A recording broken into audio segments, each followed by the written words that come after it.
Okay, first of all, I think I'm live on YouTube. Hi, guys. I thought that I did go live on YouTube, Twitter, and Twitch, but I didn't. I accidentally did a broadcast only to Twitter, so I'm really sorry. You guys know that me and technology are not incredibly good friends. But yes, so I've been kind of working on myself a little bit, and I've been sort of having more time to like spend with my dog, to like do, I don't know, stretches, to exercise. If you guys know that I have like these crazy knee issues, and normally when I sit here for like an hour and a half or something, at some point you can see that it's painful because I have to like straighten out my leg because my knee is killing me and stuff like that. So I've been trying to do a lot of like stretching for that, and it's actually been helping because yesterday I sat through an entire 2-hour recording of the brief, and my knee didn't bother me, not a single time. So I'm taking charge of my health, and in order to take charge of my health, have a little more time, and also have more time to edit and film briefs, FAQs, more interesting content about Ukraine, about Ukrainian cuisine, about Ukrainian history, I need to shorten the amount of lives that I do a week to 3. So I'm gonna reiterate this on TikTok because there was no really like not a way to post it on like a bulletin board. Like, there is a community bulletin board on YouTube. I can post it on Twitter and pin it. I can also, I need to like reiterate this to Twitch and YouTube basically, to Twitch and TikTok basically. So from now on, I'm going to be doing lives at 12:30 p.m. Eastern Standard Time. So that's 5 p.m. for most of Europe. Well, if you're on the same time as London, it's going to be 5:30 p.m. London time, and it's going to be 7:30 p.m. Kyiv time. That way, I think it's also going to be much easier for all of the European people to be able to watch me live, all of the Ukrainian people to be able to watch me live if you guys want to, and all of the American people to watch me live, because we used to do lives at 12:30 p.m. and then my schedule got screwed over, and then I didn't sleep till 5 a.m. every day, and then I couldn't wake up. So that's how we ended up here with lives that are at 7 p.m. or 4:30 p.m. or something like that. So I'm going to be doing 12:30 p.m. lives 3 times a week. It's going to be Tuesday, Friday, and Saturday. And then if I have something more to say, or there is some like extra information or something super urgent, then I'm going to do like an extra live. And I will still do like lives here and there when I feel like it, to just like talk, to catch up. But like news lives are going to be Tuesdays, Fridays, and Saturdays, 12:30 Eastern Standard Time. Then there are going to be briefs twice a week, and they're going to be on Mondays and Thursdays between 1 p.m. Between noon and 3 p.m., depending on when it processes, depending on YouTube kind of tells you when the best time is to post, when more people are online. Then we're going to do a call, Cine. Then we're going to do a call on Patreon, a Zoom call on Patreon once a month, every first Thursday and Saturday of the month. The only thing is that this month, because we did a Zoom call like 2 weeks ago, I'm doing it this coming Thursday, and then this coming Saturday. Let Cine in because she's going crazy, and I will be back in a second. Sorry, guys. I am dumping a lot of information on you, so bear with me. Cine, come here. Can you stop? I don't like that you learned to just paw the door whenever you want to come in here. That's not nice. It's not cool, Sin. Anyway, Cine has learned to scratch and paw the door when she wants to come in. And while it is convenient because she doesn't just stand there and whine anymore, now she paws the door. Cine, don't know. We're not doing this. I don't know what this habit is of yours that you've developed recently, where you just come up to me and you stare at me every time I go live. And up until then, you don't care for my existence. But we're not doing this today. Don't you dare making those crying baby noises. Thank you. But anyways, so basically, that's what we're going to do. We're going to also have 2 new segments, and one of them is going to be FAQs, which is debunking propaganda, send to your friend, family, whoever you want to send it to that you're tired of answering these questions for. And then I'm also going to be doing, hi Sandra, hi Gap, hi Diane, hi Norm, hi Lola, hi Yogi, hi Praxis, hi Carolyn, hi Grumpy, hi Lauren, hi Jack, hi Casanova, and hi Crazy Cat, and hi Rebecca. Hi everybody. But yeah, so basically there's going to be 2 new segments. That is going to be cooking with John's dad, and it's also going to be the FAQs, and we kind of have some other things in the making. But again, the reason why the lives are getting shortened is because I want to be able to produce more of this content. And what I've realized is that lives are great, and I love the aspect of that because I can talk to you guys and we can all communicate, which is why I want to keep as many lives as I can do. But the thing about videos, especially YouTube videos, is that they're more impactful in a way that more people send them to each other and they stay there. So if someone needs that information, they can like go back to it easily. And like, you know, a 20-minute something or a 5-minute something or a 7-minute something is going to be watched by more people, and this information is going to go around to more people than a 2-hour live, where if someone wants to, like, I don't know, prove something to their relative or tell their relative something that their relative doesn't understand, they're not going to go looking for it in a 2-hour live because they won't know where to find it. So that's why, you know, I'm trying to efficiently do both live content and video content, because I just want it to reach more people and to be beneficial for more people and to be beneficial for more audiences. So here is an announcement that I wanted to do, that I said that I would do. So I am talking to United 24 about taking over their TikTok channel this week. And it was supposed to be on Monday, but I needed to send them my terms of cooperation. And I haven't necessarily come up with them yet because I don't really know what, like what's reasonable for Ukraine right now and stuff like that. So I needed to have a consultation with my U24 project lead from Ukraine briefly, because I'm like, hey, dude, so like, this is what they want me to do. This is what I want to do. What do I tell them? And so he has been busy. So I'm going to talk to him tonight, and then I'm going to send them my terms of cooperation tomorrow.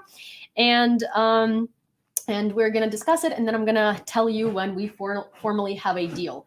Zinni, don't do that. When we formally have a deal. So yeah.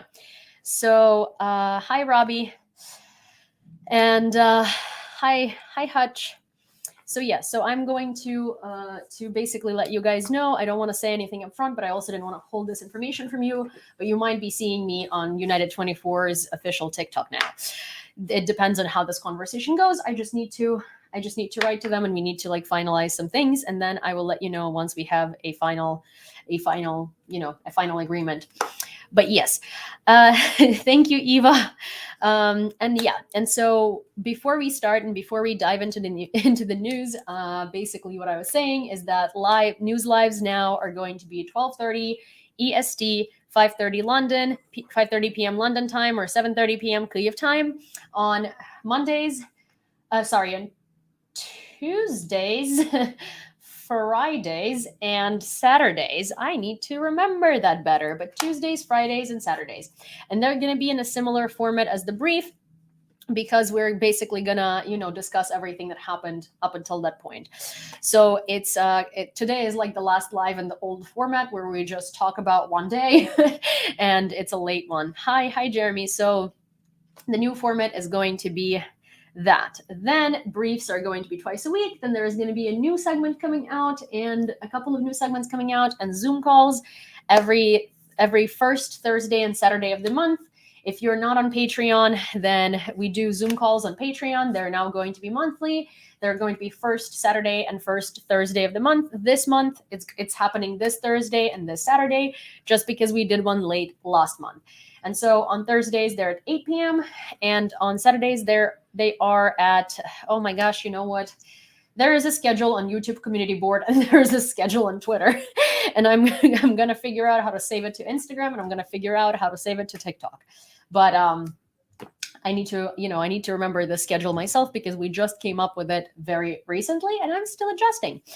And today was supposed to be the first day that things go on schedule, but then I got this random interview out of nowhere with Radio Liberty, which is kind of cool. And then I also had, Sydney. But yeah, Friday, 12:30. Bet I'll be there. But yeah, so there is that.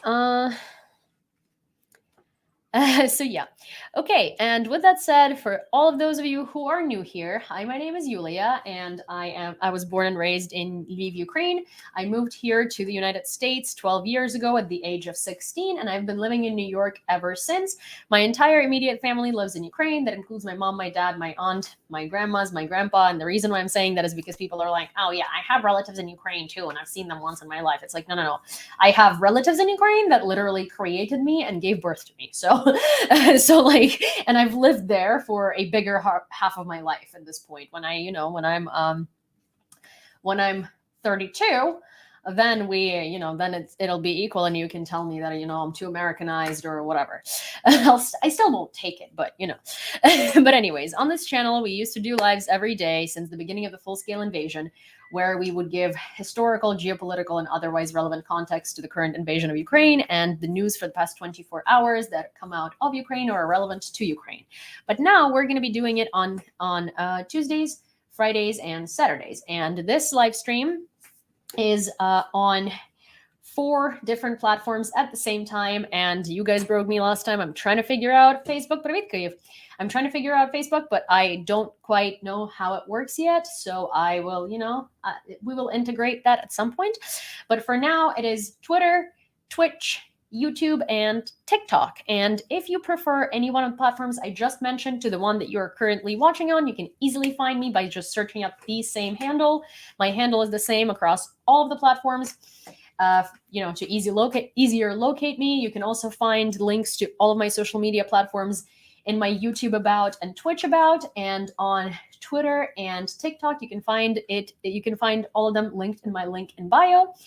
And on TikTok, you can also just press the play button next to my profile picture if you want to find me on YouTube. And I highly suggest that you do, because a lot of the content is going to be very YouTube centered in a way of producing videos that are going to be helpful, that are going to be explaining a lot of the popular propaganda points and why they're wrong. Also, I do briefs, which are news rundowns in about 20 minutes twice a week. And yeah, I really, YouTube is just going to be a very pivotal platform to talking about Ukraine, because I feel like I don't have a limit on how long I can speak on the subject, and I don't have to think, Heroyam Slava. And I don't have to think about whether a 3-minute video is too long. So it's just going to be a very content heavy platform. Hi, Nicholas. Oh, hi, Nick. Oh my gosh. Hello. Hi, good to see you. Haven't seen you in a while.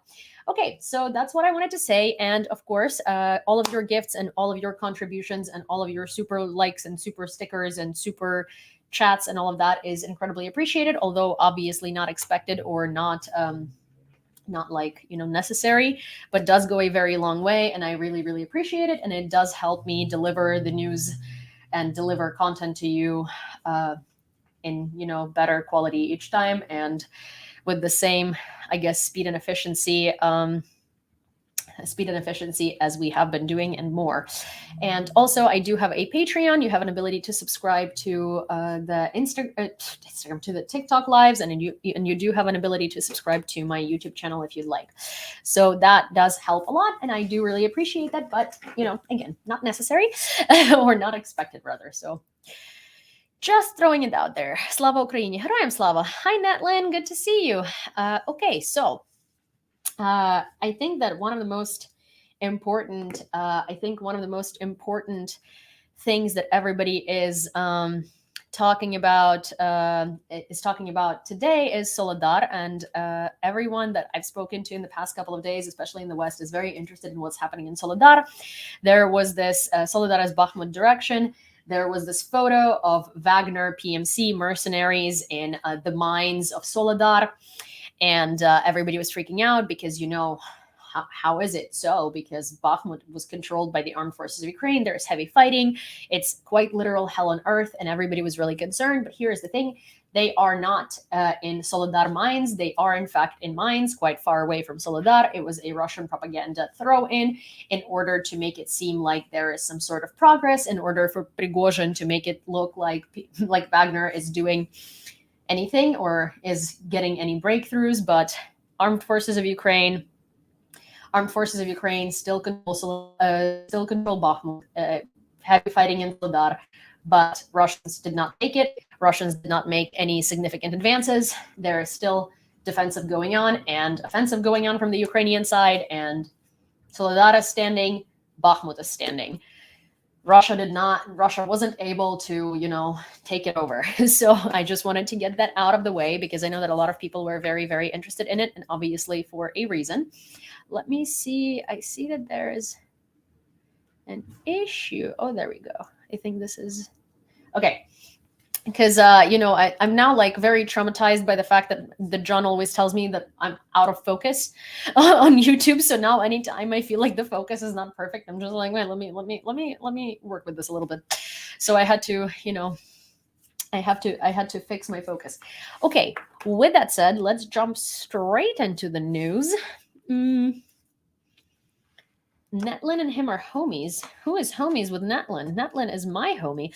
Also, Natasha, hey Yulia, just wanted to thank you for your work. Well, thank you for watching and thank you for finding it helpful. And honestly, there is no reason to thank me for anything. I just hope that it's useful and I just hope that it can, provide information. It can provide information for people. Also, for whoever is requesting to go live with me, I'm not here for debates. I'm not here to do anything like that. I'm not going to be accepting requests. This is not the point of this. I do news about Ukraine, and this is the time for news about Ukraine. I don't have guest speakers at this time unless it's pre like discussed beforehand. Thank you so much. Oh, thank you. Hi, Christine. And there is absolutely no way that I'm going to be having a debate about libertarianism right now, provided that's in your nickname. But I or like political debate rather. I don't know why I said that, but anyways, I'm not going to have a debate right now, nor I'm sorry would I have guests on right now because it's this is particularly a newscast. So this is different. I know that I've been doing a lot of debates on the like political side of TikTok, and it's confusing probably, but I just, oh, hi, Michael. Oh, not politics. Hope there. 1 second. Sorry, not a debate. Just wanted to ask about your family. Oh, thank you. My family is fine. They're okay. I just talked to them recently. I talk to them every day, most days. Some days I'm a little, I just, by the time that I have time to talk, everybody's asleep, or by the time that they wake up, I'm not yet. Anyways, most days I talk to them every day. They're okay. They have electricity. I've spoken to my mom yesterday. I need to call my dad today because I haven't spoken to him in longer than I would like to, which is like maybe a little over a day. And that's weird for me. So yeah. Okay. So Russia continues being on fire. Yuzhno-Sakhalinsk saw a business center on fire, and this fire has been going on for more than 5 hours before somebody has even attended to it. Семья жива у Львове. Before anyone has even attended to the fire. Now, if it's a business center, it's likely that it's an insurance scam or an insurance fraud because there is really no other reason for anyone to set a business center on fire. And what I've been seeing as a pattern with Russian business centers or with Russian malls or anything like that getting on fire, and among all of these military bases exploding, and among all of these attacks on Russian tactical facilities, is that they're just trying to take advantage of chaos in general and scam insurance. But a fire in Russia is a fire in Russia. Prague handed over 226 diesel heaters and 8 generators to Mykolaiv, which is incredibly helpful because Mykolaiv has suffered a lot from the Russian invasion, and I know that we don't really hear a lot about it recently because it's not quite near the front line anymore since Kherson has been taken back, but it still suffers heavily from shelling very often, and there is still a lot of destruction, and there is still especially in the sector of civilian infrastructure, and so it's very, very, very great. It's very, very great that these generators are getting there because it's necessary. Okay, describing Putin in the context of the war he unleashed against Ukraine, French President Emmanuel Macron said, "When you meet him, he's not unpleasant. That is the paradox." Macron said this in an interview with Le Papotin magazine broadcast by France Television. See, this is very interesting because Macron is like, every time that I think that he's probably given up his like wooing of Putin and his like uh liking of Putin. Okay, every time I think that that has happened, he just goes back to liking Putin and saying something nice about him, which is strange because he was the first leader. Actually, I talked about this in the brief, so if you haven't watched the most recent brief, you should. I discuss it there, but Macron actually last week did this amazing thing where he started a domino effect of better support and better weapon support to Ukraine by doing one particular thing, and everybody in the world was shocked because nobody expected it from him particularly. And then he did.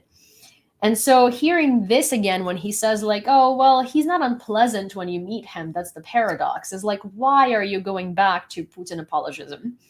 Also, obviously, he's not unpleasant when you meet him when he tries to make connections with you. Why would he be unpleasant? Like, he would be unpleasant when Volodymyr Zelensky meets him. You know, he would be unpleasant probably at this point when Biden meets him or something like that. But why would he be unpleasant at the time at which you met him when he was trying to keep a relationship with you? Why would he be unpleasant? He's a narcissist. He's a manipulating narcissist, like narcissistic imperialistic tsar. Yeah, of course he's charming. That's the whole point. That's how narcissists behave. So like it's kind of funny. It's redundant. It's redundant to say like, "Oh, he's not unpleasant when you meet him." You know, that's the paradox. Like it's not a paradox. It's just that he he's a narcissist. He's a narcissist, and that's how narcissists function. They're charming. That's the whole point, that they aren't unpleasant when you meet them. That's why you don't know that they're narcissists. That's the whole point. Okay. Italy will not decide on the supply of new weapons to Ukraine until February due to political tensions, considerations of the cost of weapons, and lack of military means, says La Repubblica. Citing unnamed sources, the newspaper reported that Prime Minister Meloni has faced resistance to approving a decree on arms supplies to Ukraine from her far-wing allies Matteo Salvini and Silvio Berlusconi. Thank you, Dave. Thank you so much. Both politicians have long-standing ties to Moscow. Oh, Berlusconi doesn't only have long-standing ties to Moscow. Like, if I were to joke about anybody getting a room with Putin, that would be Berlusconi. Like, he seems to be in love with the man, for F's sake. So yeah, but Berlusconi is very much of a, he's not even a sympathizer. He's like a Putin appeaser. You know how, like, the best way that I can describe it in a pop culture language that will sound incredibly uneducated, but there is just no better way to say it. But it's like Berlusconi is Putin's beach, or Berlusconi is Putin's side piece. Quite literally, he has them in every country, and that is what Berlusconi is. And he's also like a disgraced politician who used to be the prime minister, and he was like one of the most hated, scandalous prime ministers in Italy.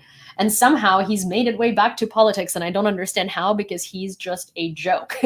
But I guess this is like the world we live in. You know, Trump became president after all, so why wouldn't Berlusconi make his way back to politics? But yeah, he's definitely in the political scene, specifically because of Putin and Putin's hand in it, and Putin helping him get back in there. You know, that's I. You know, I don't see any other way of why that would be like that.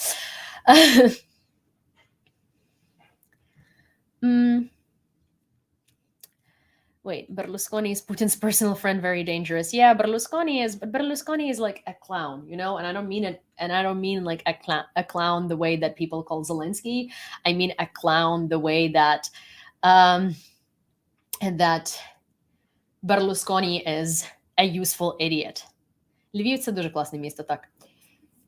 Berlusconi is a very useful idiot, and unfortunately now somehow also has political influence again, because before that he was just a useful idiot nobody anymore, and now he's a useful idiot back to politics. But here's the thing: I'm not a fan of Giorgia Meloni because obviously she's she's like friends with Berlusconi. She's also in the same party as Mussolini. It's just kind of like just personally, fascist leaning politicians are not my thing. But what I was trying to say with that is that I have to give her credit that she's an incredibly, incredibly smart woman. And I think that she's playing a very smart game. And I think she will be giving Ukraine all the support because she wants Europe to take her seriously. Italy has been having a lot of financial difficulties as a country for a lot of years, and she's not going to, like, her whole campaign was that change for Italy and stuff like that. And I don't think that she would want to get on EU's bad side by like not supporting Ukraine and not like acting in. So I can see her doing the right thing. It's just I mostly worry about the fate of Italy. The fate of Italy under her rule, because of course international politics in this, while she's there, is going to be very carefully crafted and planned in order to appease the EU and everybody that matters to her. But in the long run, I'm kind of scared of what's going to happen in Italy, because despite her being helpful to Ukraine and despite her playing a very smart political game, she is a far right leaning fascist leader. So, we can't discount that. So yeah. Yeah, the right things for the wrong reasons. Exactly. Military doctors conducted an operation to remove an unexpected VOG grenade from a body of a serviceman, Deputy Defense Minister reports. It was removed in the presence of two sappers who ensured the safety of medical personnel. So there was a grenade in the rib cage of this person, which is quite insane, and it was successfully removed. So this is an X-ray. I just want to show it to you so you guys know what I'm talking about. And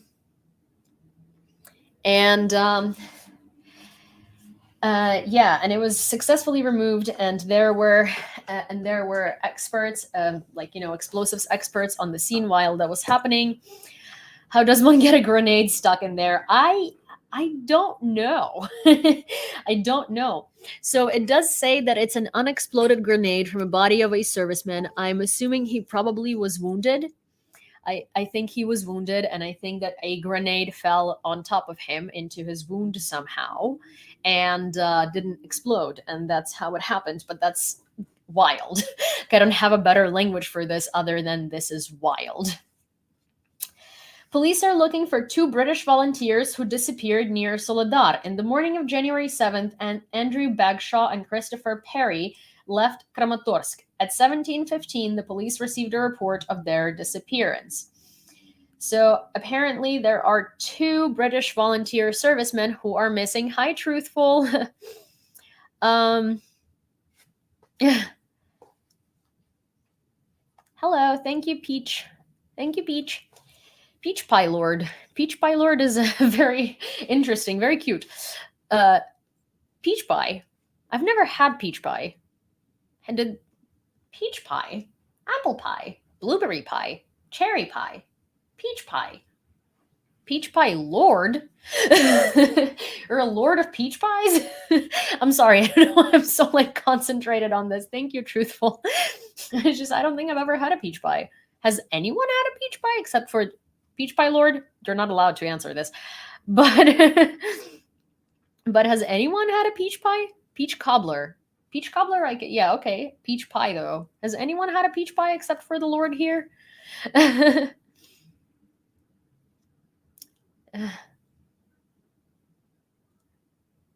My dad has. Yes, I prefer apple. So all of you have had peach pie and I haven't? Well, see, now I feel like an idiot. I was like, peach pie? Ooh, something different. And it turns out it was a pretty normal thing. Okay.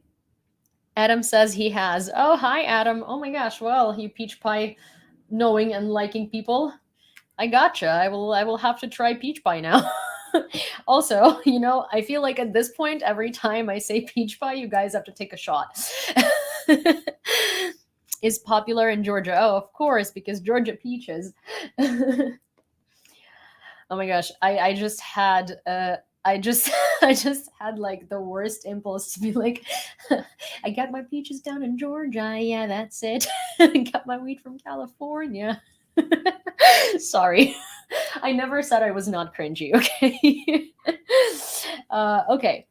The UK is considering the possibility of transferring a certain number of Challenger 2 tanks to Ukraine, Sky News reports. Sources say that negotiations have been underway for several weeks. Britain believes that such a step will encourage allies follow its example. But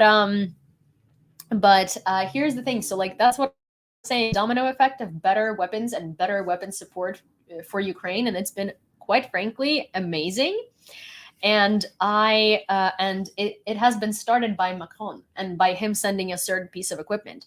And also there is talk now about leopards, to send leopard tanks to Ukraine, which was a big no like even a week ago, even a week and a half ago. And so if you haven't watched the brief, I go in detail with all of the modern equipment that has been sent to Ukraine so far, everything's being planned, and which countries so far have expressed interest in sending leopards to Ukraine, because there are some.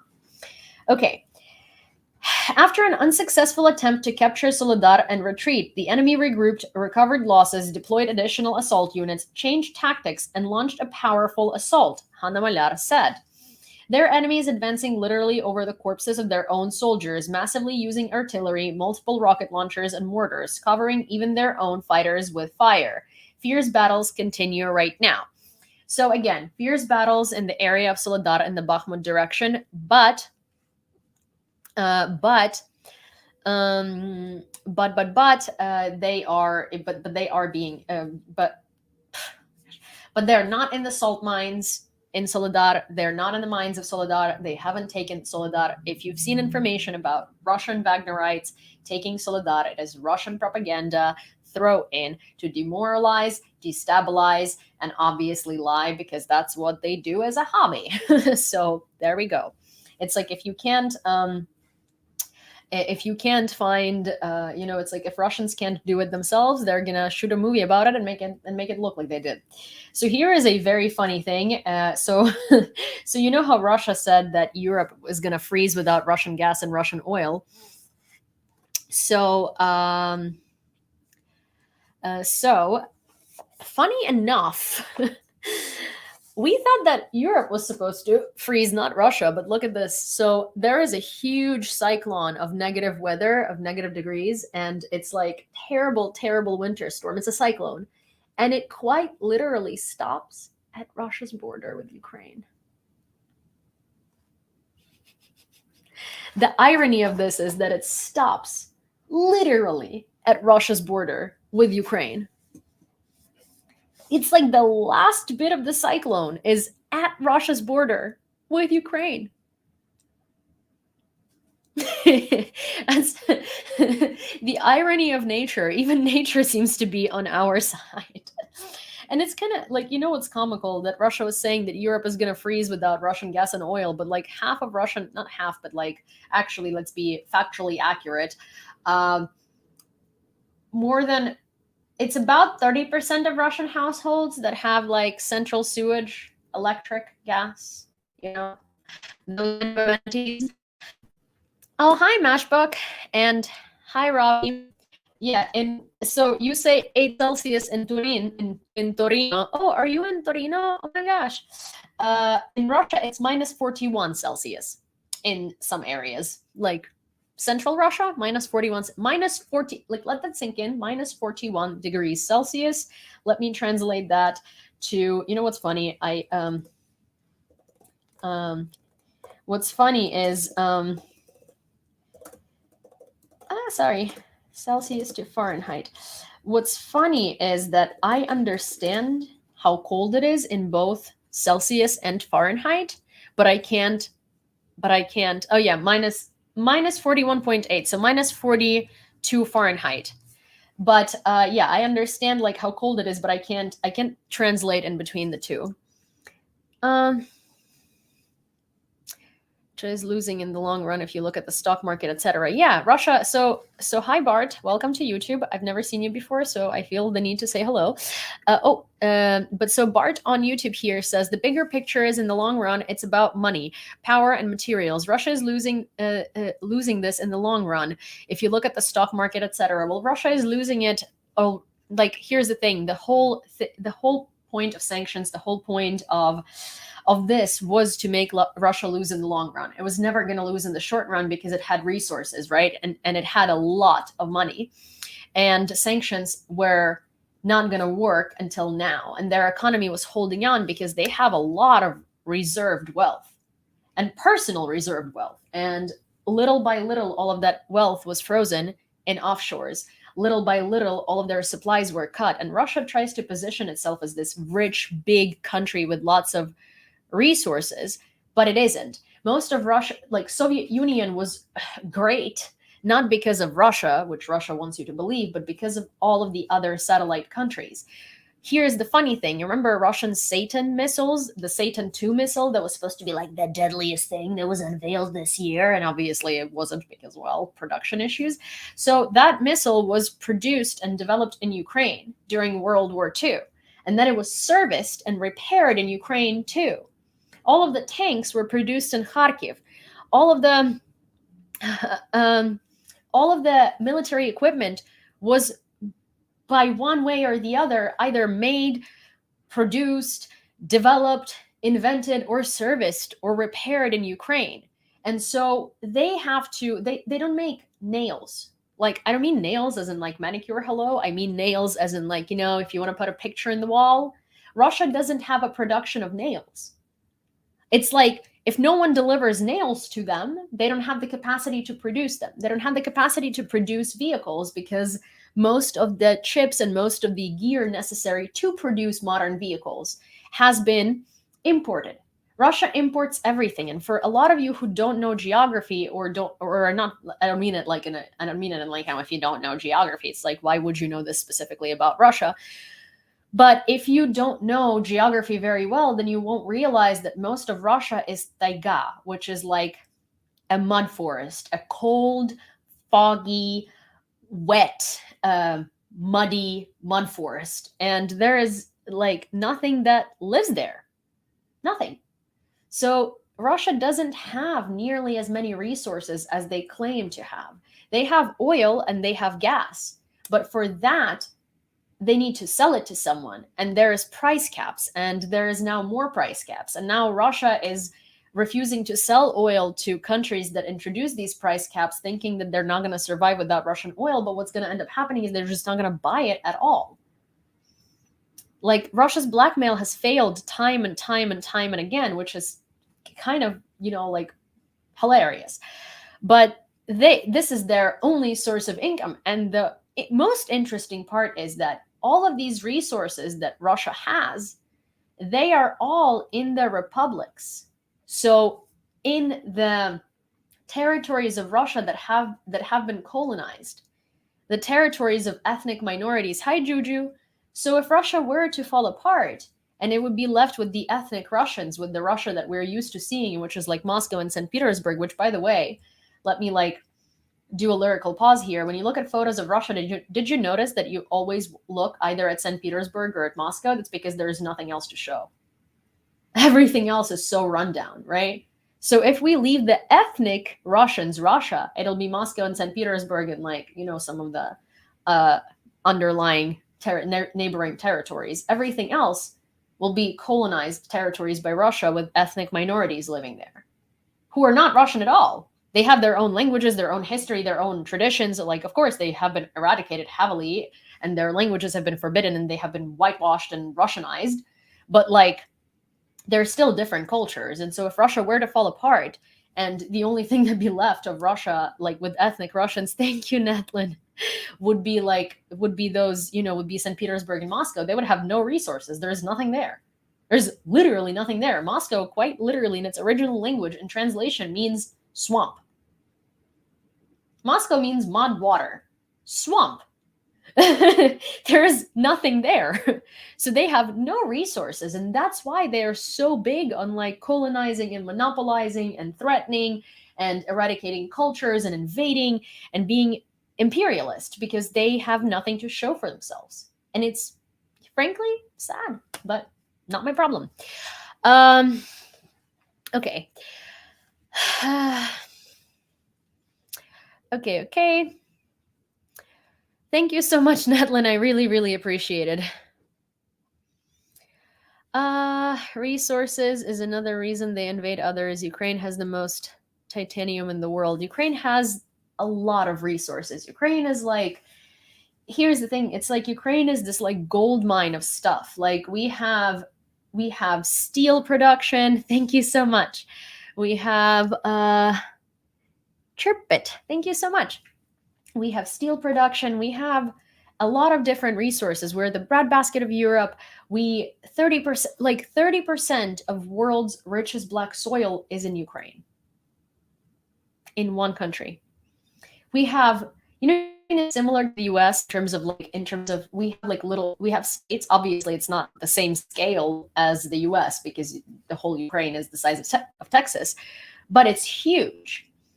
And there is a lot of resources, and there are a lot of different states with different climates, with different production, with different capabilities, with different capacities, with different with different GDP possibilities, like Carpathians. Like in my state, right? I'm from Lviv. There's Carpathian Mountains, tourism, beautiful. Also agriculture, farming, horse farms, you name it. Mushroom picking. Beautiful. Lviv, tourism in general, right? There are castles, there are beautiful historical artifacts. There's so many beautiful things. In Kherson, there are watermelons, produce, tomatoes, produce is tomatoes, sorry. A little redundant, but I'm just like, I'm here, I'm elevated here, okay, I'm proud. There are coal mines, there is steelworks. We produce some of the best aerospace technology. Ukraine has become the tech capital of Europe. Did you know that there are 71,000 tech workers in Ukraine and all of them are employed? We are the leading country for the amount of IT people in Europe. Ukraine has become the leading country in IT. Europeans hire Ukrainians for IT, and we have this amazing track record of having modernized our country in less than a decade, where all of our documents are digitized and you can, all things paperwork, legal paperwork, government paperwork can be done in an app on your phone called Dia. We have the Ministry of Digital Integration of Ukraine, and it works specifically on that, on digitizing governments and citizens. And it's really cool. So yeah.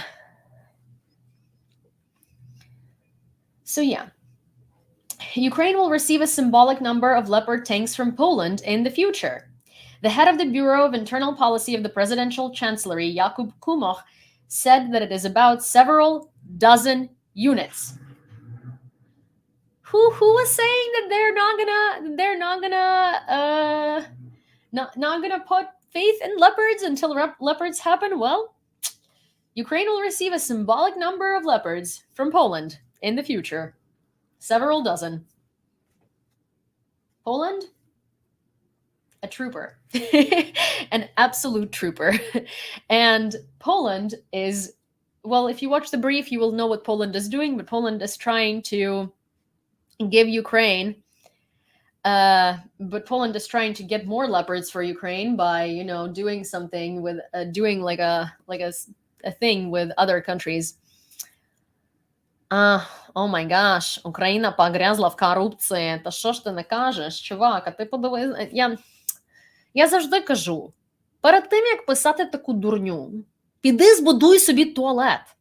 Коли ти нормально, випорожнишся, посидиш трошки, посидиш, а не постоїш, коли ти зрозумієш, що таке, розумієш, какати в квартирі, в теплоті, то може тобі, може ти зрозумієш, що таке корупція. Anyways, there is like, I haven't seen a Russian bot saying something incredibly stupid in a very long time. And there was this guy or girl or whatever being like, oh my gosh, Ukraine is drowning in corruption. And I'm like, honey, when you get an indoor bathroom and you get that stick out of your ass and you understand what it's like to poop in warmth, maybe you will then also understand what corruption is, because, I wonder what specifically in Russia has resulted in people having to, pardon my French, shit outside. Might that be government corruption? Huh? Would it be? Would it be? Huh, I wonder. Is corruption responsible for the fact that people don't have indoor toilets? No, couldn't be. No. Corruption? Indoor toilets? The fact that people don't have roads? The fact that people can't buy a car at all in their lifetime? Government corruption? No. Anyways, I mean, Ukraine is kind of high in government corruption. No, not anymore. Ukraine was kind of high in government corruption. Thank you, 300 Live. Good to see you. Ukraine was kind of high in government corruption. We do have a lot of corruption on smaller government level because it's harder to eliminate, but Ukraine has been working incredibly hard in eliminating government corruption, and we actually have come a very, very long way since Zelensky became president. There's way less corruption like that. And here's the thing, like, yes, Ukraine does have corruption. Europe has corruption. The US has corruption. But the way that corruption in Ukraine has been portrayed has been heavily overestimated and over-exaggerated by Russian propaganda. And also, there is another thing that there is this podcast. It's called Ukraine DAO. It's on Spotify. The podcast is called Ukraine DAO.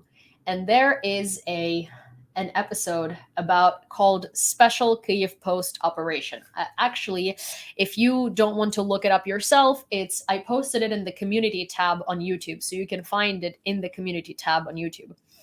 It's a really, really amazing episode for two reasons. Why? It does in depth discuss corruption, and it does explain to you why corruption seems so much more evident.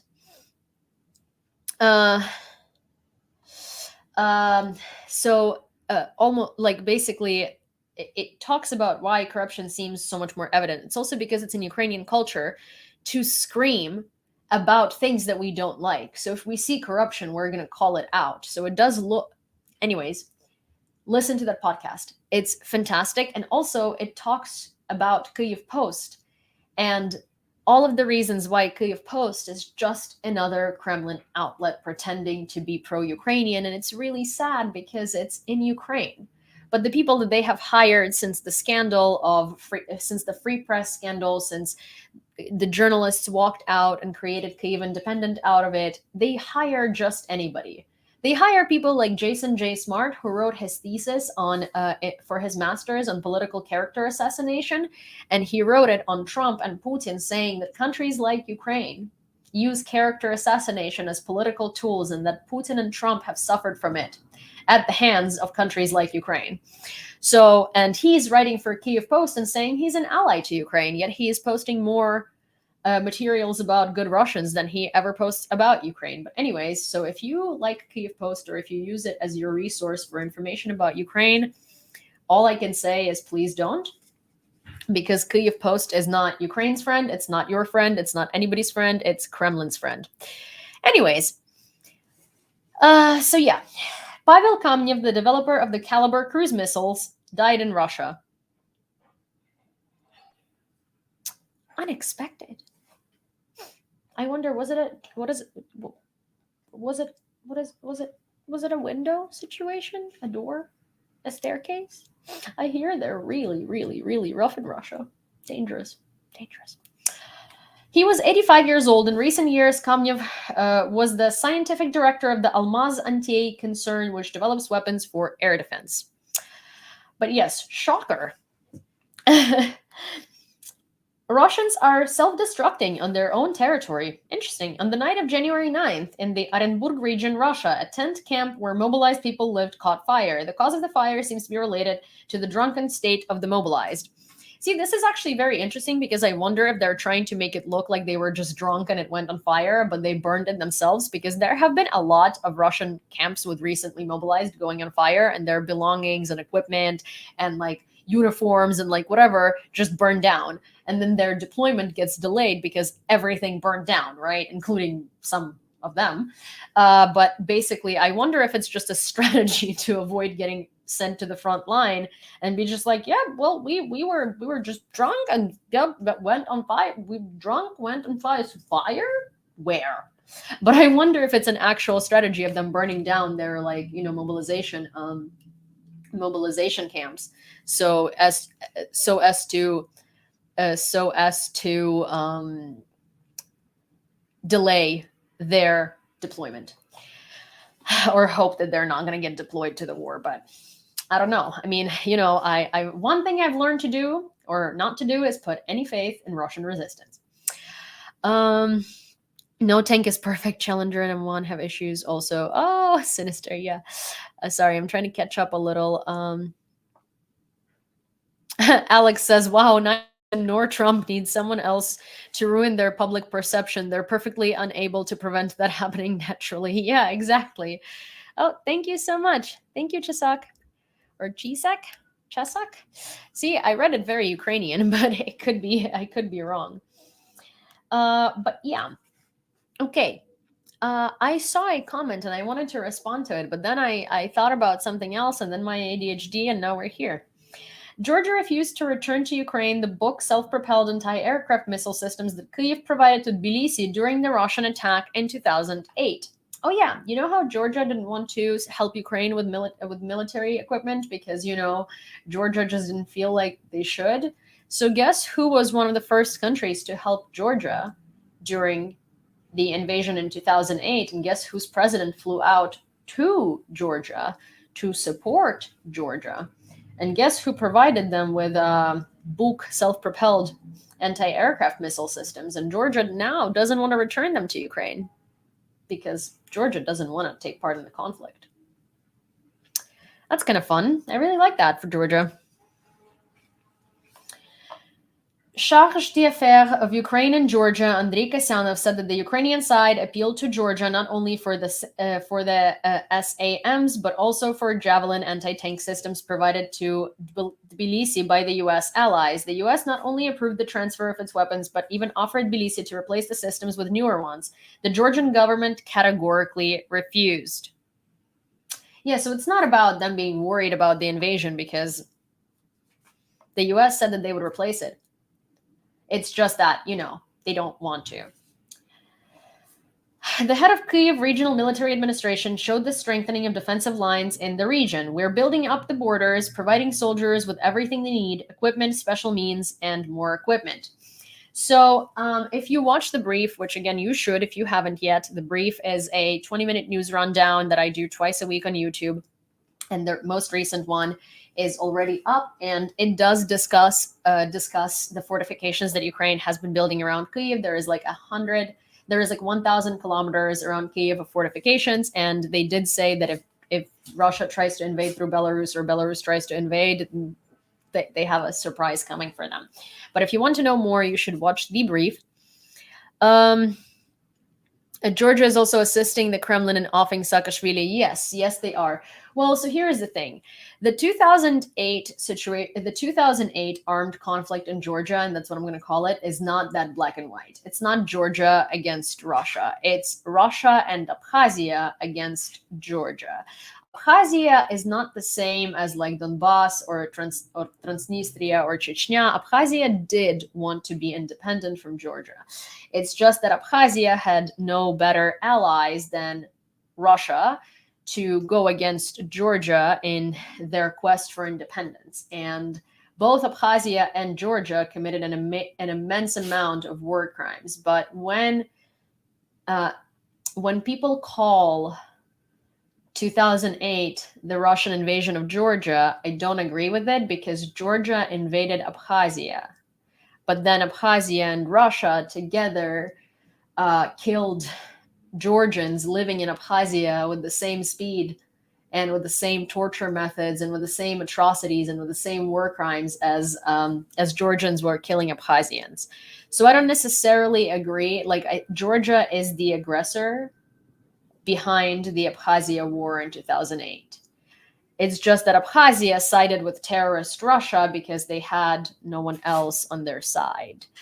So that's a very complicated topic, but I have quite a few issues with how Georgia presents it and how they're presenting it, Abkhazia and Ossetia, as like another Donetsk and Luhansk, but it isn't, because those are not pseudo republics created by Russia. Those are republics that want it to be separate from both Russia and Georgia, from anyone.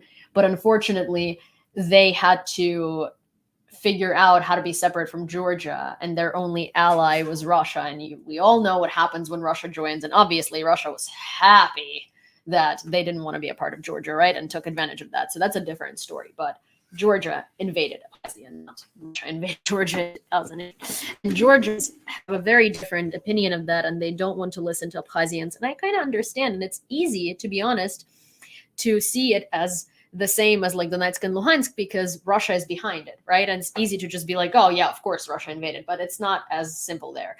1 second, let me let Cindy out now. Sin, you're so annoying sometimes. Oh.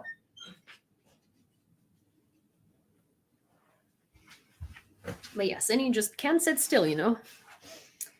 But yeah, so Russia and Georgia and Abkhazia and everything is not nearly as simple as like Donetsk and Luhansk, where Russia came in, brainwashed people and stuff like that. Like, no, Abkhazians have their own language.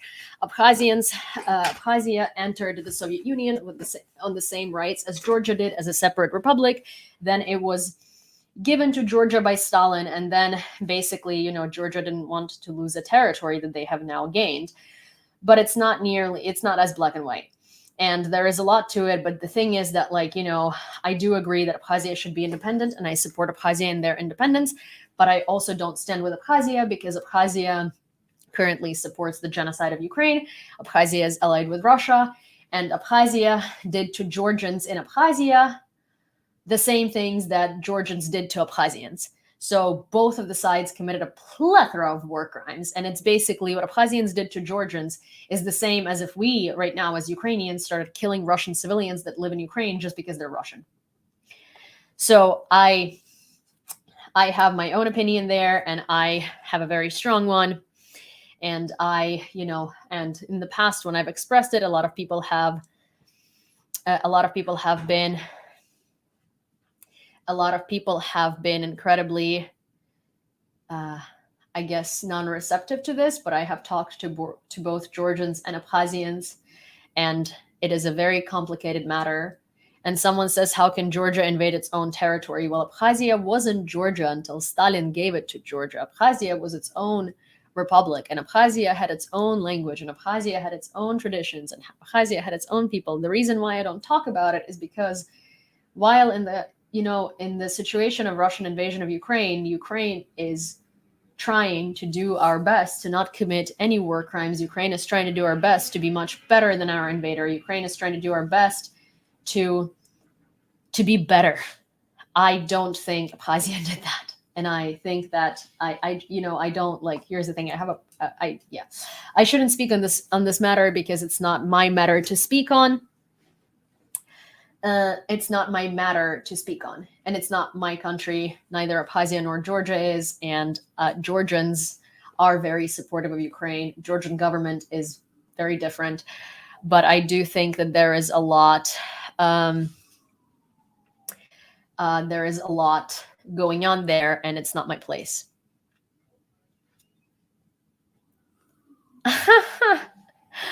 Okay.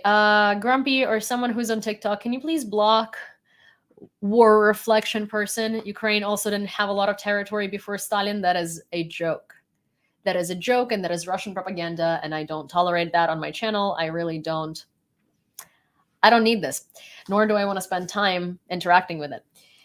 Czech Prime Minister signs T-72 tank to be sent to Ukraine. I wrote a short wish to the brave Ukrainian defenders on a T-72 tank that will go to Ukraine. I'm convinced that Ukrainians will win in the fight against the Russian aggressor. Piotr Fiala wrote. According to him, Ukraine will also receive an evacuation vehicle, Trava 30. Russians hit Kramatorsk with missiles in Donetsk region. The occupiers hit the roadway and a car with people. 2 people who were in the car unfortunately died. The main thing from Zelensky's evening address. Bakhmut and Soledar, Kreminna and Svatova, general prospects in Donbass for the coming weeks. The battle for Donbass continues. And although the occupiers have now concentrated their greatest efforts on Soledar, the result of this difficult and long battle will be the liberation of our entire Donbass.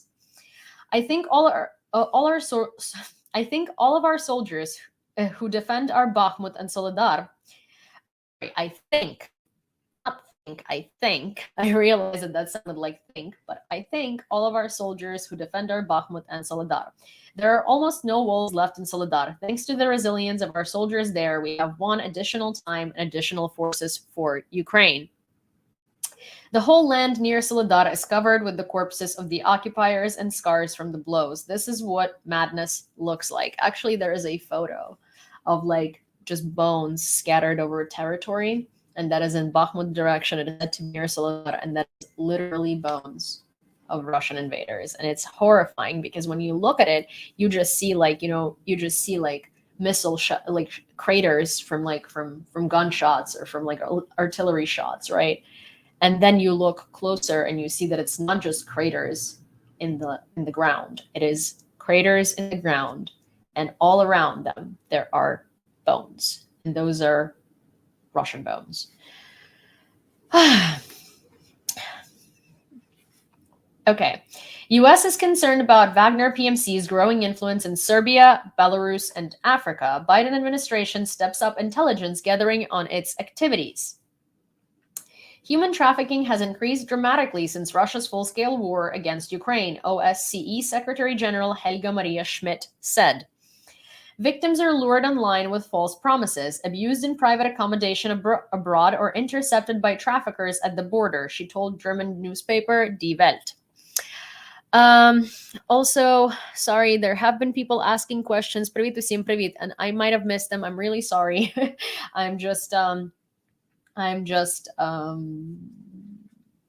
just very heavy into reporting in the news.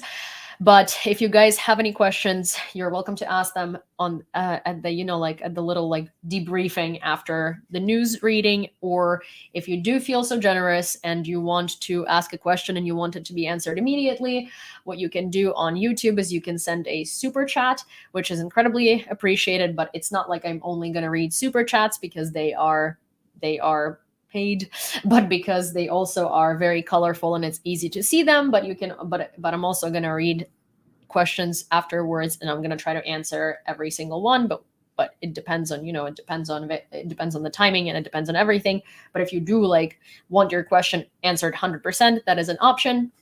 But again, not a requirement, but is very highly appreciated. And also thank you for the gifts. If somebody sent them and I missed them and I didn't say thank you, I'm sorry, I didn't see them. And also let me recap one more time. So for everybody who's new here, hi, my name is Yulia. I was born and raised in Lviv, Ukraine, and I moved here 12 years ago at the age of 16 to the United States. And I've been living in New York ever since. On this channel, we used to have lives every day from the beginning of the full-scale invasion to give you guys a perspective into the invasion by giving it historical, geopolitical, and otherwise relevant context, and also discussing news for the past 24 hours. We have now changed it to lives being 3 times a week on Tuesdays, on Fridays, and on Saturdays at 12:30 p.m. Eastern Standard Time, which is 5:30 London time, p.m., and 7:30 Kyiv time. And we will still be doing all of the above, but just 3 times a week. And instead of the past 24 hours, we will be doing news so far. And also, this stream is on 4 different platforms at the same time. And it's Twitch, Twitter, YouTube, and TikTok. My handle is the same across the board. So if you prefer if you prefer a different platform to the one that you are watching me on currently, you can easily switch. Also, in my Twitch and YouTube About section, you can find all of my social media linked. In my TikTok and Twitter, link in bio. You can also find Hi Naniria, all of my social media linked. And if you're on TikTok, you can find my YouTube play button right next to my profile picture. Also, I do highly recommend you to follow me on YouTube, because right now what I do is I release 2 briefs weekly, which are basically 20 minutes-ish rundowns of everything that happened and everything you need to know about the invasion of Ukraine in the week so far. And they are very quick, like news rundowns for the week. They are very efficient, and it's, easily digestible, and they are very information packed. So if you don't follow me on YouTube, there is a new one that came out today, a new brief. So I highly suggest that you watch it. And there is another one coming out on Thursday. So Thursdays and Mondays, briefs come out, and they summarize news on Mondays up until Sunday, and on Thursdays up until Wednesday. So, so yeah. So yeah. There is that. If you're not on YouTube yet, go on YouTube, because there is also going to be a new segment called FAQs, which is basically going to be FAQ, which is going to be like a segment that answers frequently asked questions that all of us are tired of explaining over and over and over and over again. And if you have suggestions as to what these questions are, there is a post about it in YouTube community tab, and you can add your answers. But I think the first one I'm going to do either on Not All Russians or on NATO promised to not expand, or Russia attacked Ukraine because of NATO. And it's going to basically answer all questions that pertain to it, or expand on all of the comments that I see from trolls that are popular propaganda talking points. And I'm just going to give you like a frequently asked questions answered for all of these. So whenever you feel like you wish you had a video that you could just send to your annoying friend or aunt or like Betty on Facebook, and you're like, oh, I really don't want to go over this again. So that's what it's going to be. And then there is also going to be a cooking section with Ukrainian food by my stepfather, because he is a chef. He's not a Ukrainian chef, but he will be, putting his own spin on traditional Ukrainian dishes. Thank you, Truthful. I really appreciate it. And okay, France, Poland persuade Germany to provide Leopard tanks for Ukraine, says Politico. France is privately pressuring Germany to agree to send the tanks ahead of a joint summit between the countries on January 22nd. Look at France. Macron is trying to break the taboo on the supply of Western tanks to Ukraine and force the Germans to share weapons. Poland noted that there is a coalition of countries with Leopard 2 warehouses across Europe. However, these tanks are manufactured by a German company, so German permission is required. So it's very interesting.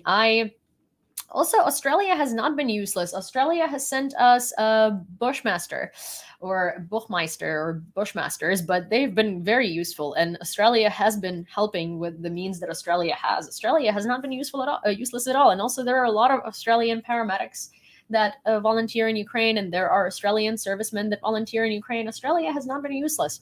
I really, really appreciate Australia. And Australia is so far away from Ukraine, but you guys still manage to like supply us with humanitarian aid, with military aid, and people literally come from Australia to volunteer on the front lines in Ukraine. That's incredible. Like, that's such a long journey. Thank you, Neria. Thank you, everybody. I really do appreciate it. Okay, Pentagon weighs sending Stryker combat vehicles to Ukraine as well. According to Politico 2, a package with or without Strykers could be announced late next week during a meeting of the Ramstein contact group. So, but the US did announce a lot of very, very, very good equipment for Ukraine. And again, I did summarize that in the brief, and some of it is very unexpected, and it's really, really cool. So if you want to see a list of unexpected things that some countries, including America or the US, have been sending to Ukraine in the package last week that have been like surprising new additions or like more modern equipment, it's summarized in the brief. The Netherlands granted permission to broadcast to the Russian TV channel Dožd after Latvia, Lithuania, and Estonia suspended the broadcast of this media. The relevant decision was published on the website of the Regulatory Commissariat for the Media on December 22nd. If you guys are Dutch, I am very sorry for butchering this. The only thing I can pronounce in Dutch is Roosevelt, which means the world of roses, and that's Roosevelt's actual last name before it was Americanized. But yes. So that is that. But also, Netherlands, why? It's just Russian propaganda opposition. Please, please, please, you guys. Why? Dožd is like controlled Russian opposition propaganda media. Oh, Bart. Oh, cool. Yeah, right. You did say hi, Dave. Oh my gosh. Well, I'm really sorry for butchering that. For butchering that, but yes, I speak German, so I remember. One of my favorite history teachers was German, and his name is Professor Thomas Heinrich, and he's really cool. And if you ever watch this, thank you. You've contributed to my love of history. But he was German, and he was very, very, very, very thorough with history, and he taught world history. And one of the prompts, we had these like clicker prompts where we had to basically, it's like a multiple choice quiz. And this was an extra credit one. And he was asking basically what Roosevelt means in Dutch. And, in German, it's Roosevelt, but it's spelled as like Roosevelt, right? And in Dutch, it's spelled as like Roosevelt.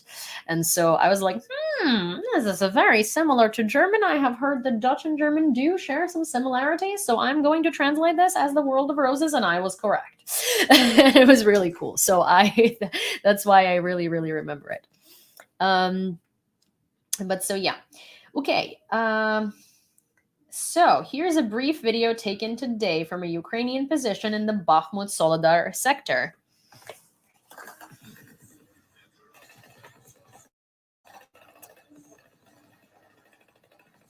So very active fighting going on.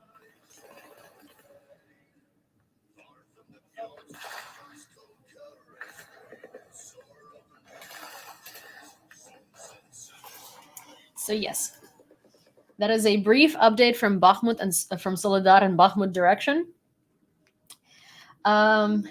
Okay. 1 second. Oh my gosh. Well, this is another Russian, stupid Russian advertisement, but it's Russia using romanticized World War II Soviet imagery to attract more cannon fodder to go to war in Ukraine. Russian madness. If you guys watch the briefs, then you know that we have this one segment within the brief, and usually, so here's the thing: I'm gonna start naming the sections, and basically, because this pattern noted in the briefs is that we have an international news section, a Russian news section, and a Ukrainian news section, and all of this are news pertaining to the invasion of Ukraine, but they're divided into 3 sections, and then we have the bonus section called Russian madness, because it's just absolutely unbelievable stuff that would be unbelievable in any other, circumstances other than this, because we're so used to this. But it's called Russian madness, and so I'm going to start naming this section just like Russian news, Ukraine news, international news. And so that way you guys will be able to not just like try to figure out what the headline means and but basically if you're like interested in like, oh, I wonder what sanctions or like what weapons or what decisions have been made regarding Ukraine worldwide, you can just go into international news. If you are wondering what the heck is going on in Russia today, then you can just go into Russian news. And if you're wondering what's happening in Ukraine, coming out of Ukraine, then you can just go to the section of news coming out of Ukraine, because I think that is what has been how brief has been divided. I just haven't like put the name on it, and I think that that's going to be the best way to like divide the 3 sections. And and Russian madness is one of the bonus sections, and in that section we always show literally exactly what it is, Russian madness. So here we go. This is a Russian madness section for the live. I know that a lot of you guys literally love the Russian. Veronica said that it was her favorite segment of the brief, and I'm like, ooh. Okay, let me move you guys over here on TikTok so you can see this too. But okay.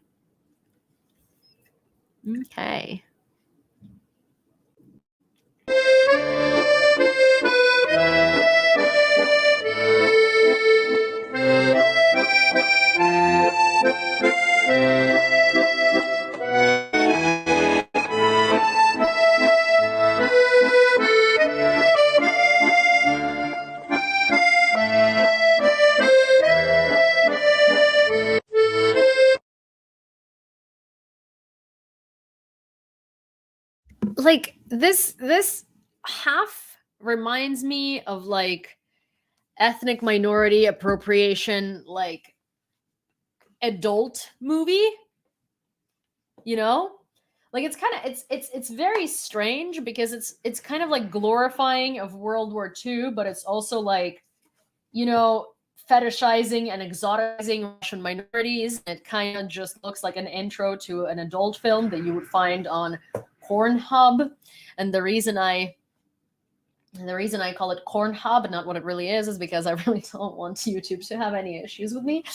But yeah. Oh my gosh, you guys, we have more Russian madness. Veronica, rejoice. And this is your favorite category of Russian madness, which is Russian propaganda TV channels. So, oh my. This is literally turning into the segment of Russian madness because we have both of them at the same time. So, you know what? Veronica, rejoice. You know, the universe of the news has your, well, I doubt their prayers, but has heard your calls for Russian madness. Okay.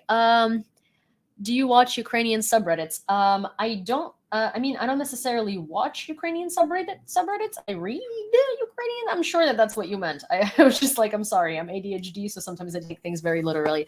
But yes, I do read Ukrainian subreddits. If anybody has enough karma to post on Our Ukraine and wants to do me a very, very big solid and post my latest brief on Our Ukraine, please, please, please do that. You would be doing me a humongous favor, and I would be, you know, incredibly grateful to you because I don't have enough karma.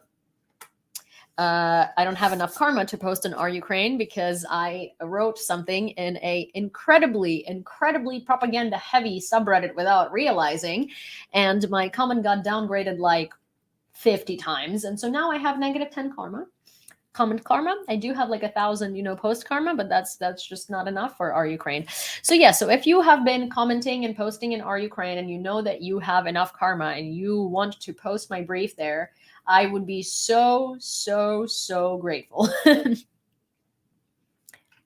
So yeah. King Cobra, I don't know what you didn't understand, but okay, in Ukrainian or English.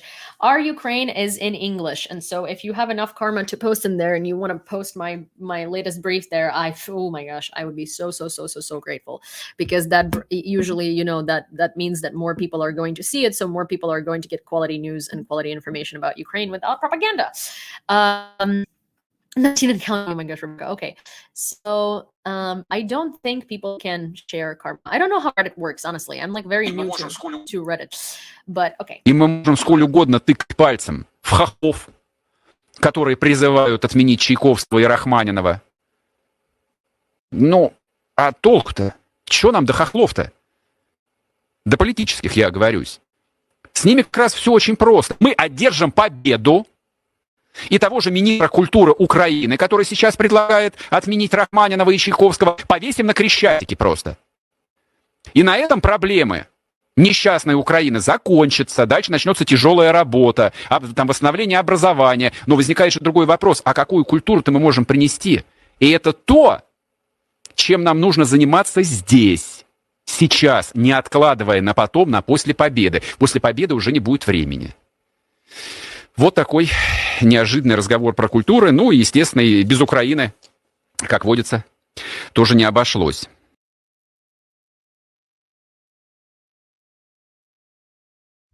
Why is he so old looking? Peach Pie Lord is asking. Well, I would say it's maybe because of the absence of peach pies in Russia. I don't know. It's just an assumption, but could be because he doesn't eat enough peach pies.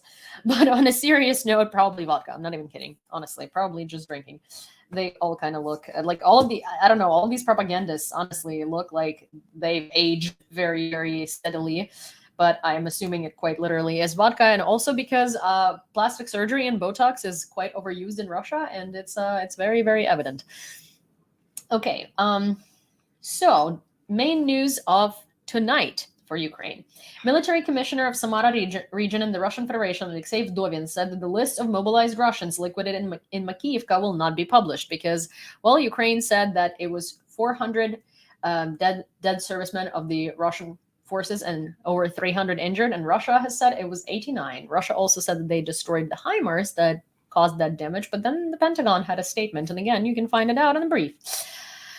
Institute for the Study of War believes that the head of PMC, Wagner Prigozhin, continues to use reports about the situation in Soledar to strengthen the reputation of his company as an effective fighting force.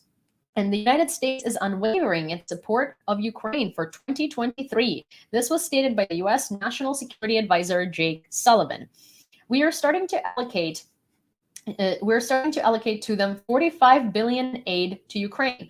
I see no signs that this money will be reduced or taken away. So our ability to provide resources to support Ukraine is confirmed and unwavering throughout 2023. And honestly, that is one of the best things that anyone could do, because, you know, in the words of Jens Stoltenberg, it sounds paradoxical, but military support is the only way to peace. Armenia refused to hold Collective Security Treaty Organization exercises in 2023, which CSTO is basically wish version of NATO created by Russia. The prime minister said that Yerevan considers it inappropriate to hold the organization's exercises in the country. The CSTO has already been informed about this in writing. Russia has peacekeepers in Nagorno-Karabakh, which is the territory of a large and very long ongoing conflict between Azerbaijan and Armenia, and Russian peacekeepers have been very ineffective in their role. Also, Sini? I like here. Okay, you're sleeping there. Okay. All right. Russian Colonel General Alexander Lapin, who was previously dismissed from the post of the commander of the occupiers' grouping center, was appointed chief of the general staff of the land forces of the armed forces of the Russian Federation. In late October, Lapin led the capture of the town of Svatovo in the Luhansk region. At the same time, he was harshly criticized by the head of Chechnya, Kadyrov, who called Lapin incompetent and accused him of the crisis in the Liman direction. It's funny because, like, you know, one of the biggest issues of Russia is what they don't realize is that they all try to blame each other, all of them, and it's kind of comical. New mobilization to be announced by Russia on January 15th will not prevent Ukrainian military from conducting offensive operations. Representative of the Defense Intelligence of Ukraine, Chernyak. It's like nobody takes responsibility in Russia, and that's the problem, because they can't fix anything if they don't take accountability or responsibility, and that's why their army is such utter trash. Okay. NATO and the EU have signed an updated declaration of cooperation, the first in 5 years, that takes into account Russia's threats. This is more important than ever. Putin wanted to invade Ukraine in 3 days and divide us. He failed in both counts, said NATO Secretary General Jens Stoltenberg. And I also recently found out that I have been saying Jens Stoltenberg because, you know, I'm Americanized, but in German, J is Y. It's like ja. And you know, like jawohl, but or naja, or anything like that. Ja is yes. And so I was like, it makes sense that he's Jens, not Jens. And Veronica, you know, you could have told me, but I had to hear that from somebody other than Veronica. And provided you know that Veronica and I have been having, you know, like a very close relationship over here on these lives and briefs, and, you know, in general on this situation, I'm very disappointed. Not, you know, I'm not mad. I'm disappointed that I had to hear that he is not Jens Stoltenberg, but Jens Stoltenberg, from anyone other than Veronica. So Veronica, just know, I'm not mad. I'm disappointed. Anyways, a warehouse is on fire in Moscow. The fire is 1,000 square kilometers. Wow, sometimes I glitch. President of the European Commission, Ursula von der Leyen, said Ukraine should get all the weapons it needs. President of the European Commission believes that partners should provide Ukraine with Western-style battle tanks if it requests it. I have said many times since the beginning of the Russian invasion of Ukraine, I believe that Ukraine should get all the necessary weapons it needs so that they can cope with the defense of their homeland, von der Leyen said. Veronica says it didn't bother her. Well, Veronica, it bothered me now that I found out how much I've been mispronouncing this man's name. But anyways, okay, so I really do love how much the language has changed over, Western leaders talking about supporting Ukraine. I really love that the language has come from, well, we should give Ukraine weapons, but just not escalate. And we should just not, we shouldn't piss off Putin because who knows what he's going to do, to we should give Ukraine what Ukraine has been asking for. And I love that the language has changed, and I see that no one's afraid of Putin anymore and no one's tiptoeing around him. And that's exactly how you defeat him. Aircraft of Russian airlines suffer massive breakdowns. In 2022, more than 130 incidents occurred in Russia, including 28 plane crashes. And since the beginning of 2023, there have already been at least 7 accidents involving air transport, reports the Moscow Times. The main reason for the massive breakdowns is the lack of proper maintenance on the boards due to the shortage of spare parts in the country, as aircraft manufacturing companies have withdrawn from the Russian market. Defense forces are working to maximize the depletion of Russian troops near Soledar in the Bakhmut sector, so that even minimal successes of the enemy become its defeat. Spokesman of the Eastern Group of the Armed Forces of Ukraine, Cherevate. Occupiers lose 6 to 7 tanks per night near Kreminna. The Russians are afraid of the deoccupation of the city, so they moved several paratrooper units and tanks there. If not every day, then every other day, the occupiers lose 6 to 7 tanks per night in this section, said the head of the Minsk Regional State Administration, Serhiy Haidai. German foreign minister arrived on an unannounced visit to Kharkiv. What could this be about? This city is a symbol of the absolute madness of the Russian aggressive war in Ukraine. It is important for me that we do not lose sight of Ukraine's place in our European family, said Annalena Baerbock, the foreign minister of Germany. In addition, she promised new supplies of weapons to Kyiv and other support for Ukraine. Explosions were heard in Kherson as of 10:54 a.m. Eastern Standard Time, so about 3 in the morning Ukrainian time, or 4. Turkey supports Ukrainian peace formula, says the foreign minister. Of course, our goal is a lasting peace and a mutually acceptable solution. We believe that this war will end at the negotiating table. The sooner it happens, the better. But there are new conditions and realities. Russia is now expressing readiness for negotiations, and Ukrainian President Volodymyr Zelensky has proposed a 10-point peace plan. As Turkey, we support this plan and continue our work. Yeah, but you also continue appeasing Putin because you know how much financial benefit you are getting from this. So can we just not do this, geopolitical flip-flopping? Because we all understand that Putin is actually not ready for peace, and everyone understands that, and you do understand that too, Turkey, but you are playing a game that benefits you in cooperating with Russia and making money out of them because no one else wants to cooperate with them. And so you are trying to appease Russia so you could have that relationship. And you know that Putin is not ready for negotiating because his negotiating is blackmail. And he's going to negotiate if Ukraine gives up territory, which immediately is not negotiating.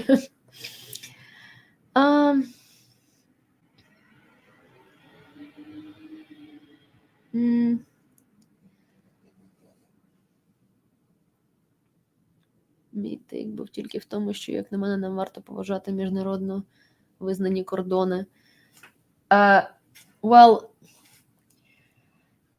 Hey guys, can you please unban War Reflection? He's Ukrainian, and I guess it was a misunderstanding, but the thing is that, yes, I understand that міжнародно визнані кордони, and they're saying that their take was basically that we should respect internationally recognized borders. But the thing is, yes, but it would be very different if Abkhazia wasn't a separate country before it entered the USSR. And it's just a lot more complicated situation than the situation with Donbass, because Donetsk or Luhansk, because those are cities. Abkhazia has its own language, and there's have been UN missions that went there, and there has been a lot of Georgian aggression, and it's a whole different situation. The reason why I don't talk about it is because I'm neither Abkhazian nor Georgian, but I just can't, in good conscience say the Russian invasion of Georgia in 2008, because it's just not the truth. Okay, so that's it. War with Russia. Police found 16,502 dead in 10 regions. According to the National Police, most of the dead were found in Donetsk, Kharkiv, Mykolaiv, and Kyiv. More than 1,000 bodies from mass graves have been exhumed. Ukrainians to start training on Patriot SAM systems in the US next week, according to CNN. India may limit oil supplies from Russia if the price per barrel exceeds $60 or if the EU decides to impose sanctions on countries that buy Russian fuel, says Telegraph India. That's good. Hi, Angelo. Oh, thank you so much for the candy cane gun. Latvian Airtek will be first air carrier in Europe to launch Starlink internet on board of its aircraft. Passengers are promised unlimited and free satellite internet this year. That's kind of cool. I just wish that, Elon Musk didn't own Starlink. Heavy fighting continues to hold Soledar, says Hanna Malyar. The enemy does not pay attention to heavy losses of its personnel and continues to actively assault. The approaches to our positions are littered with the bodies of fallen enemy soldiers, the deputy defense minister noted. According to her, Ukrainian soldiers are bravely holding the line.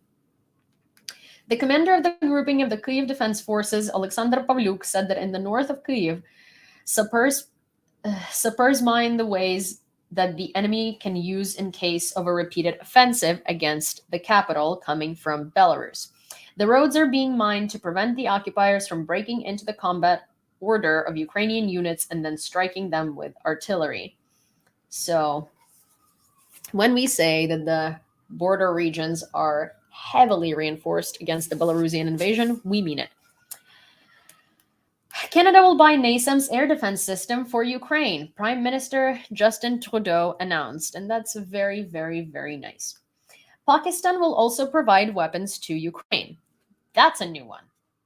According to the largest business edition of India, The Economic Times, 159 containers with ammunition for the Ukrainian army will arrive from the Pakistani port city of Karachi to Ukraine through the port in Gdansk. Among them are 155 millimeter artillery shells, a common NATO standard, charges for them, as well as M82 artillery capsules and PDM detonators. That's honestly amazing. Thank you, Pakistan. So here is another video from Soledar, just to give you an idea of what the fighting in that direction looks like.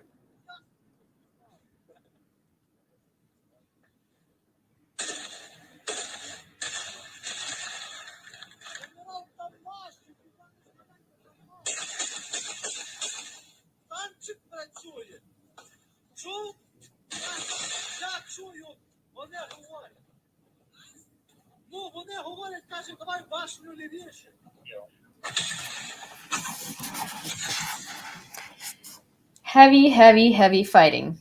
And so here is an update from Bakhmut and Soledar by a frontline officer, and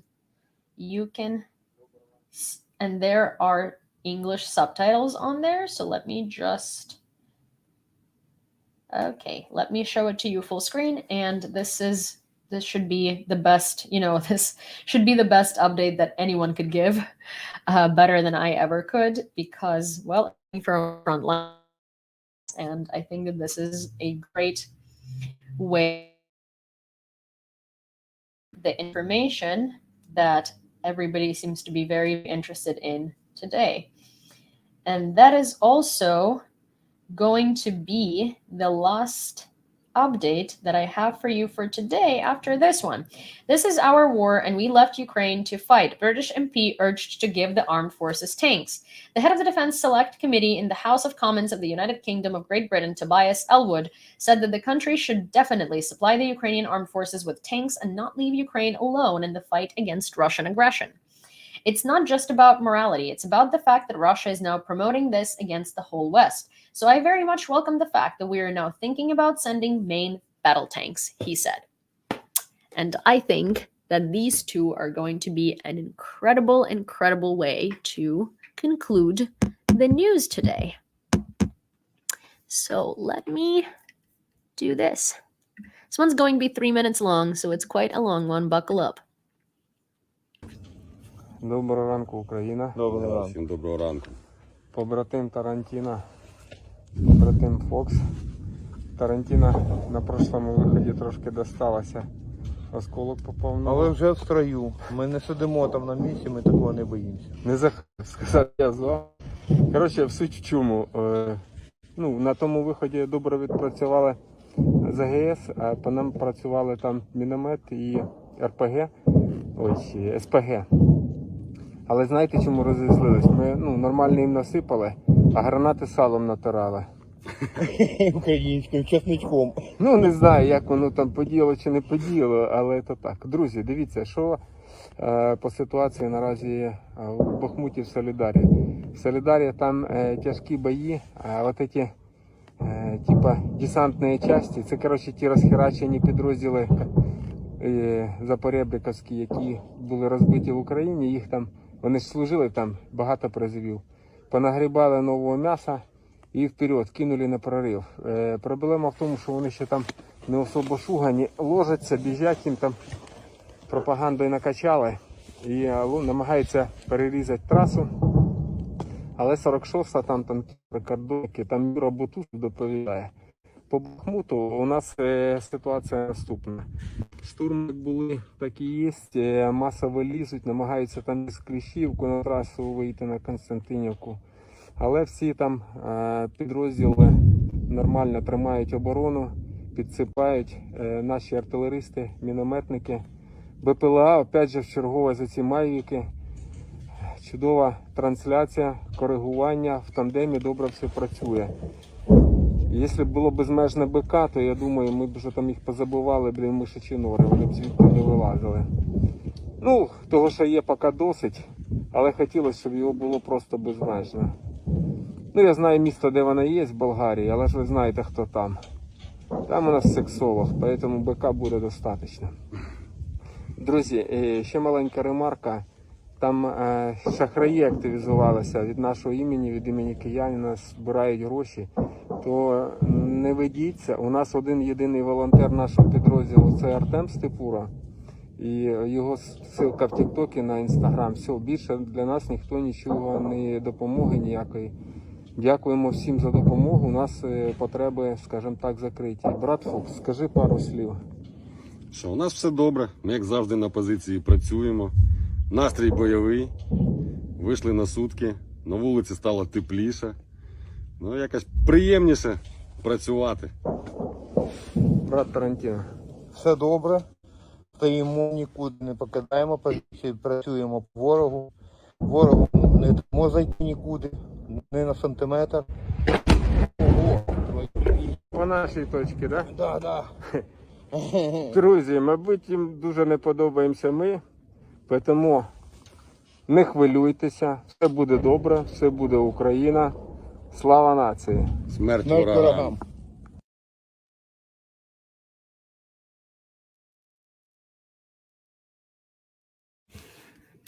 And before you guys go, 2 updates. One is Armin's quote of the day. Don't you dare leaving before I read it. Don't you dare. See, I'm watching you. I'm watching you. I'm watching you. Okay. Don't you dare leave before I read it. This is going to be a tradition now. If Armin's on the stream and Armin sends a quote, this is how we are going to conclude all of our streams. News number 2. I do want to hi Tyrannus. I do want to thank Jason because our Torquey Torque, who is now training to be back on the front lines. He has been training for a while now. He is back. He's back in the Azov regiment. He's back to combat. Who left? I saw someone left. See, I'm telling you, I'm watching you. I have a personal vendetta against you now. Armin has a personal vendetta against you now. He might not, but I have it for him.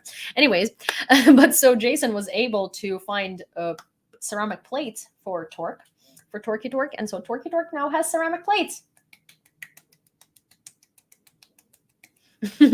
So yeah, just FYI, Torquey Torque now has ceramic plates thanks to Jason, and thanks to someone that Jason knows in Ukraine. I don't know if Jason wants me to mention them, but yes, ceramic plates. So Torquey Torque is now protected.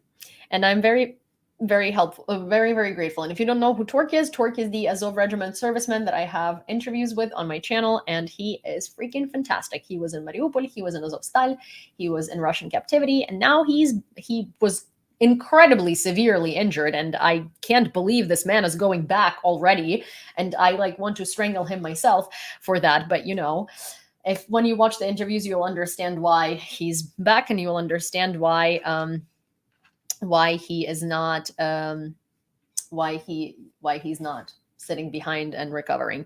Anyways, so he has protection now, and I'm very happy. And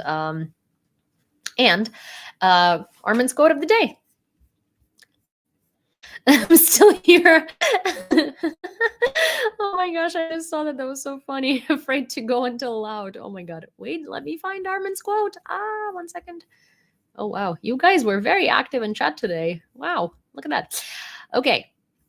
Wars may be fought with weapons, but they're won by men. It is in the spirit of the men who follow and of the men who lead. It is in the spirit of the men who follow and of the man who leads that gains the victory.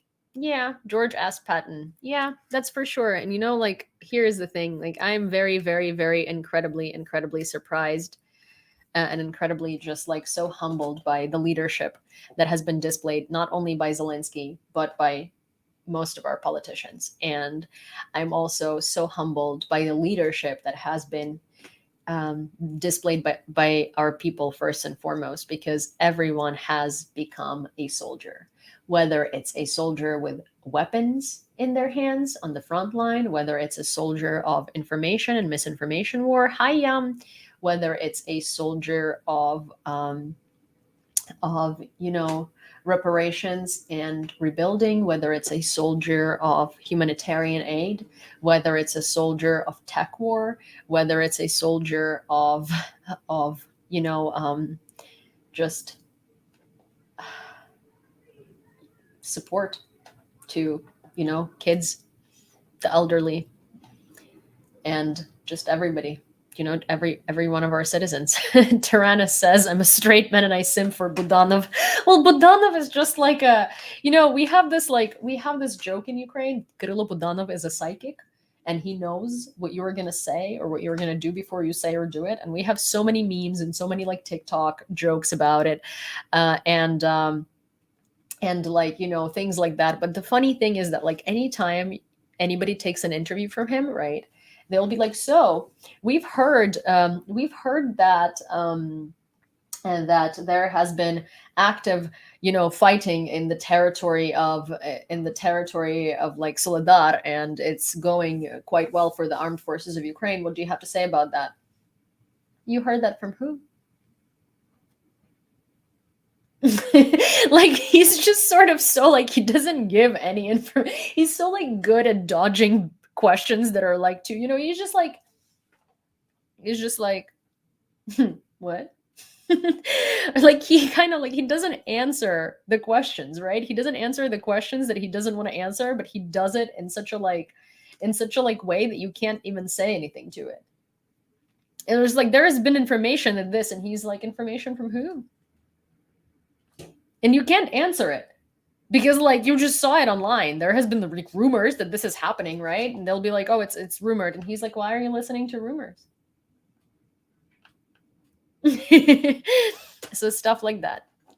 All right, guys. Do you have any questions, suggestions, discussions, or anything? If you do, please let me know. And let me remind you that if you don't follow me on YouTube, why are you not following me on YouTube? How dare you? If you don't follow me on YouTube, go on YouTube. Ні, тебе розблокували. Я бачила, Skylar розблокував аккаунт. Hi, Женя. To those on the Orthodox calendar, oh yeah, happy belated Christmas. But yes, so if you don't follow me on YouTube, especially you guys on Twitter, I know you watch, but you never follow, you never comment, you know?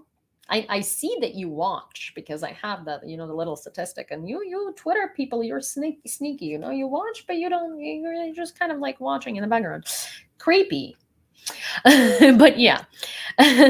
When is your next live? Okay, so live schedule. Let me do a rundown. So now lives are going to be 3 times a week, and they're going to be Tuesday, Friday, and Saturday at 12:30 p.m. Eastern Standard Time, so 5:30 London and 7:30 Kyiv evening. It's YouTube. Yeah, someone said that it's YEW Tube, and I love that. It's not YouTube, it's YouTube. But it's the same as, like, some some of my friends will say, "How are you?" like YEW. So I you know what? I don't know how I didn't think about that. Honestly, I'm disappointed in myself, but I love that. Okay, what's that in EET time? What's EET time? Eastern Standard is New York time, so 5:30 London time, 5:30 p.m. London time, and 7:30 p.m. Kyiv time, and noon 30 or like 30 past noon New York City time. So I don't know what EET is, but these are the 3 time zones that should help you. That should help you with that. Oh, okay, Veronica, Netlin just helped you with that. So it's 1 EET, I guess. But yeah, so okay. So that's on that. So basically, briefs are going to be coming out twice a week on Thursdays in between noon and 3 p.m. and on Mondays in between noon and 3 p.m. So, and they will cover everything up until Sunday on Monday, and they will cover everything up until Wednesday on Thursday. So, so there's that, and we're also going to be introducing some new segments, and we're going to figure out what their schedule is going to be like. And once I know, I will post. I will post that on YouTube as well. And yeah. Also, yeah, you guys, you should, if you don't have your notifications on for YouTalk, even if you watch me on TikTok more than you do on YouTube, but you follow me on YouTube, I would suggest that you turn on your notifications on YouTube, because TikTok is kind of like flip-floppy with notifications. Sometimes you get them and sometimes you don't, and YouTube is more consistent. So yeah, thank you very, very much for all the gifts on TikTok, for the super things on YouTube. Thank you for all of your Patreon subscriptions. Thank you for all of your YouTube subscriptions, and thank you for all of your TikTok subscriptions. I really, really, really do appreciate it. It does go a very long way, and there is quite a bit of equipment that that we are considering investing in for certain things that will make our workflow much easier and save us so much time in editing and producing content, that it is much more appreciated than ever. So thank you very much. I really, really, really do appreciate all of you. I really appreciate that you have been here for almost 11 months now, and you guys are honestly fantastic, and I could not have wished for a better community, and I can't believe how lucky I am. Oh my gosh, bam, I see the brief on Reddit R Ukraine now. Ooh, look, someone did post. Thank you so very much, whoever it was. Thank you guys, you are fantastic. I can confirm the floppiness. Yes. So, okay, well, you guys, I shall see you on Friday for the news updates, and I will probably go live intermittently and randomly just to, like, blabber and chat and catch up, because that's what I do when I'm editing or and Yum, it was so good to see you. I feel like I never see you anymore, and I know you're busy. This is not to call you out. This is just to say thank you for stopping by. Okay, I'll see you guys next time. Bye.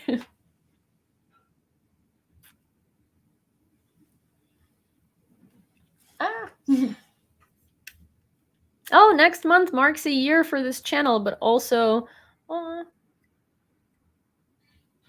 that's true. Okay. Bye, guys. Heroям слава.